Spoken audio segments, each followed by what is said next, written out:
Assalamualaikum warahmatullahi wabarakatuh. Alhamdulillahi rabbil alamin. Asyhadu an la ilaha illallah wa asyhadu anna Muhammadan abduhu wa rasuluh. Allahumma salli ala Muhammadin wa ala alihi wa ashabihi ajma'in. Amma ba'd. Saudaraku yang dirahmati oleh Allah Subhanahu wa taala di mana saja berada.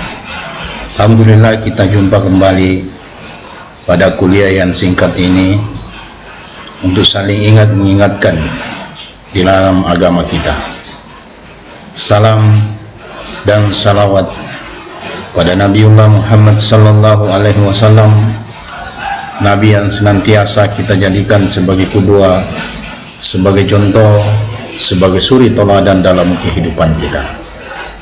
Pada kesempatan ini perkenankan saya menyampaikan salah satu perintah Allah Subhanahu wa taala, yaitu jangan ikut-ikutan dalam persoalan agama kita.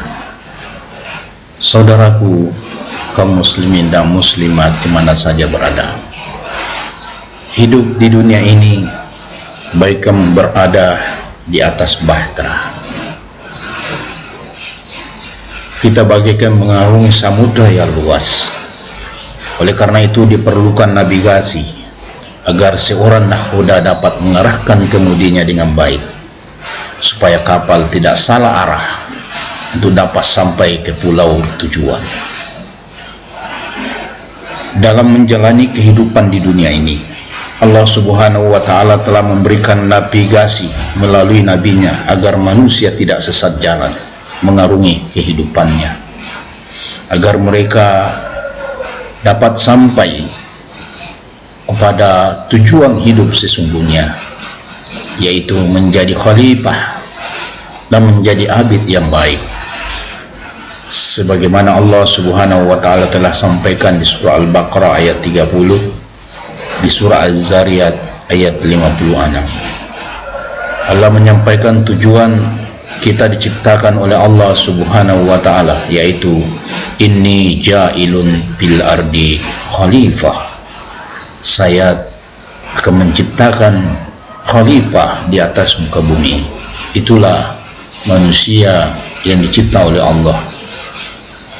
Lalu Allah menyampaikan tujuan dari penciptaan yang kedua, yaitu untuk beribadah kepadanya. Az-Zariyat ayat 56, wa ma khalaqtul jinna wal ins illa liya'buduni. Tidak aku ciptakan jin dan manusia kecuali untuk beribadah kepada aku, kata Allah. Saudaraku, siapa yang berpegang kepada kedua kompas kehidupan itu, mereka tidak akan tersesat selama-lamanya.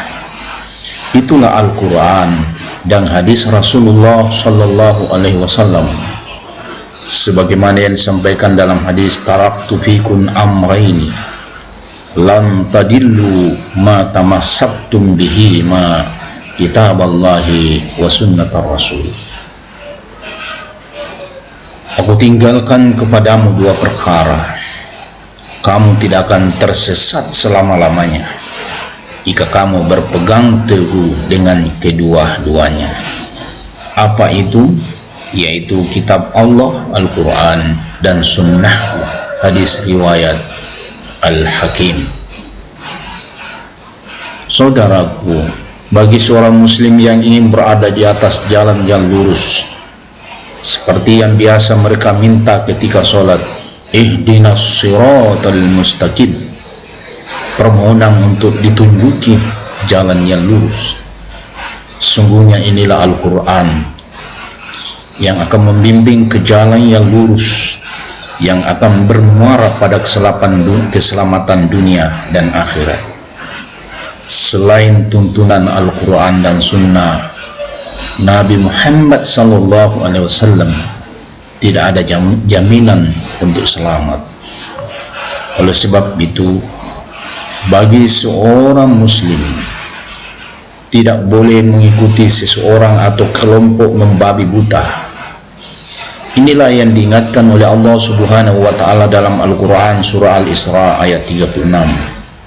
Wala taqfu ma laysa laka bihi ilm inna sam'a wal basara wal fu'ada kullu ulaika anhu mas'ula.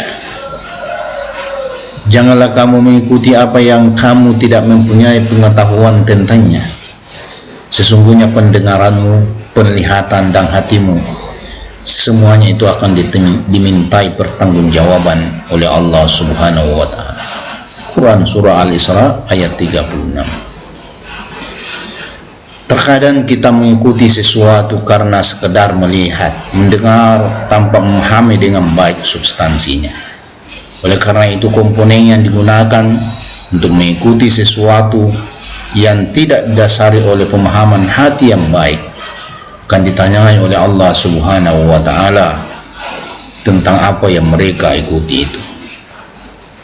Sumber yang biasa diikuti secara membabi buta biasanya berasal dari pemahaman atau kebiasaan nenek moyang mereka, sekalipun sebenarnya jika mereka ditanya asal muasal perbuatan tersebut, mereka tidak dapat mempertanggungjawabkan dasarnya. Mereka hanya menunjuk bahwa mereka hanya mengikuti apa yang datang dari nenek moyang mereka, sebagaimana yang dijelaskan dalam Al-Quran Surah Al-Baqarah ayat 170. Wa iza qila lahum, apabila dikatakan kepada mereka, uttabi'u ma anzalallah, qalu bal nattabi'u ma alfayna alaihi aba'ana walau kana aba'ahum la ya'qiluna syai'a wa la yahtadun. Apabila dikatakan kepada mereka, ikutilah apa yang telah diturunkan Allah, mereka menjawab, tidak, tetapi kami hanya mengikuti apa yang telah kami dapati dari perbuatan nenek moyang kami. Walaupun nenek moyang mereka itu tidak mengetahui suatu apapun dan tidak mendapatkan petunjuk Allah Subhanahu wa ta'ala. Al-Baqarah ayat 170. Mengikuti suatu kaum atau kelompok, maka mereka sesungguhnya dikelompokkan bersama dengan kaum itu.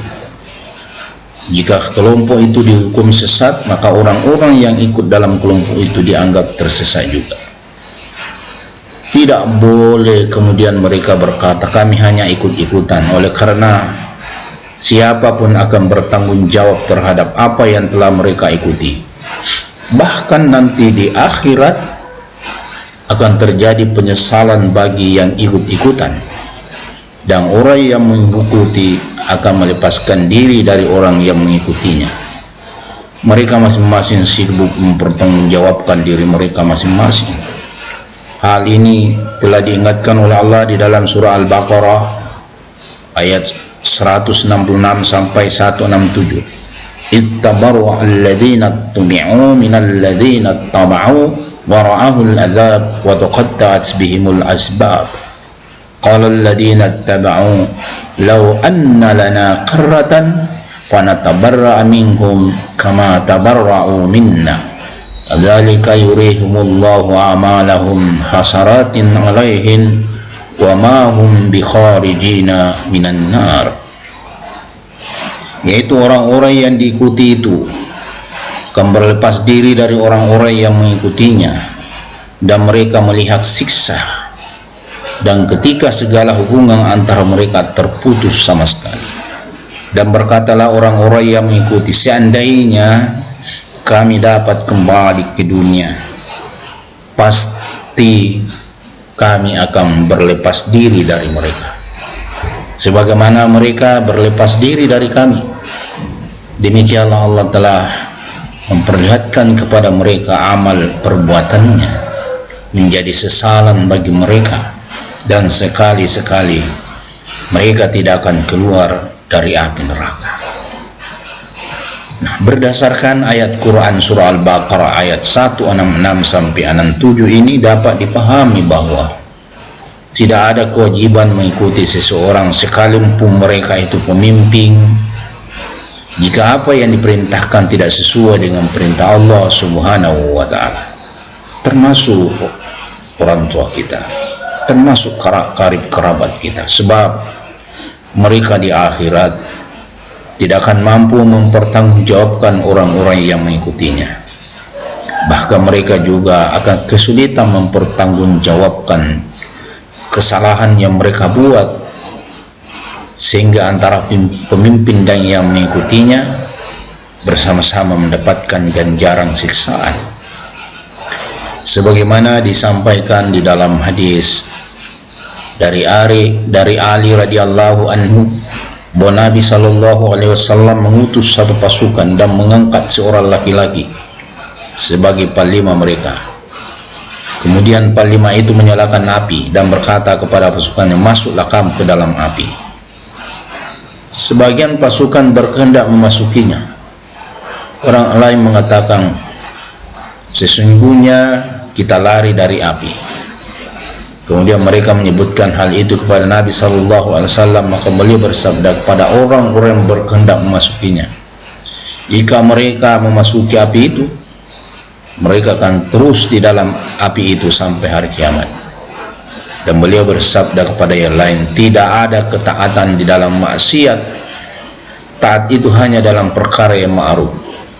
Hadis riwayat Bukhari dan Muslim. Seorang muslim tidak boleh mengikuti seorang pemimpin dengan alasan perintah Allah jika pemimpin itu memerintahkan kepada maksiat kepada Allah Subhanahu wa ta'ala. Jadi Allah telah melarang umat Islam untuk ikut-ikutan pada semua lini kehidupan kita, pemikiran, budaya, perilaku, kebiasaan, adat istiadat, apalagi dalam syariat agama, terhadap semua sumber baik yang datang dari barat atau timur yang tidak sejalan dengan tuntunan Allah Subhanahu wa ta'ala, sebagaimana disampaikan di dalam surah Al-Baqarah ayat 177, kita tidak boleh mengikutinya. Allah Subhanahu wa ta'ala telah mengingatkan, laisal birra an tuwallu wujuhakum qiblal masyriqi wal maghrib. Bukanlah menghadapkan wajahmu ke arah timur dan barat itu suatu kewajiban. Terlalu banyak di antara umat Islam yang bangga terhadap apa yang datang dari barat atau timur, sehingga banyak yang ikut-ikutan terhadap budaya mereka, atau biasa dikenal dengan westernisasi, sekalipun tidak sesuai dengan syariat Islam, terutama dari model pakaian yang cenderung mengumbar aurat, pergaulan bebas, pre-love, 7-Eleven, LGBT, makanan, dan mereka bangga menjadi usirnya. Padahal Allah Subhanahu wa ta'ala telah mengingatkan bahwa kebaikan itu bukan datang dari barat atau timur, kan tetapi kebaikannya itu datang dari Allah Subhanahu wa ta'ala. Maka ikutilah perintah Allah dan Rasulnya. Kita tidak menutup mata bahwa kemajuan dalam bidang teknologi pengetahuan sepertinya menjadi pionir adalah barat. Kalau dalam hal kebaikan seperti ini Islam tidak mempermasalahkan, malah mempersilahkan untuk mengadopsinya, sebab Islam mengajarkan agar bergiat dalam ilmu, bahkan kalau dapat mengarungi penjuru langit dan bumi, dipersilahkan oleh Allah.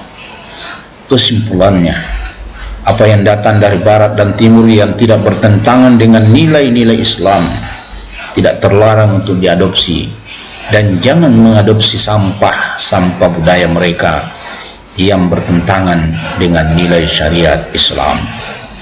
Saudaraku, semoga apa yang saya uraikan ini bermanfaat untuk diri saya, begitu pula untuk saudara-saudaraku. Jika ada kekurangan, datangnya dari saya selaku seorang pribadi. Jika ada kebenaran, datangnya dari Allah Subhanahu wa ta'ala. Mohon maaf atas segala kekurangan. Saya akhiri, hadanallahu wa iyyakum billahi fi sabilil haq, nasrun minallah wa fathul qarib wa basyiril mu'minin. Akhirul kalam, wassalamu alaikum warahmatullahi wabarakatuh.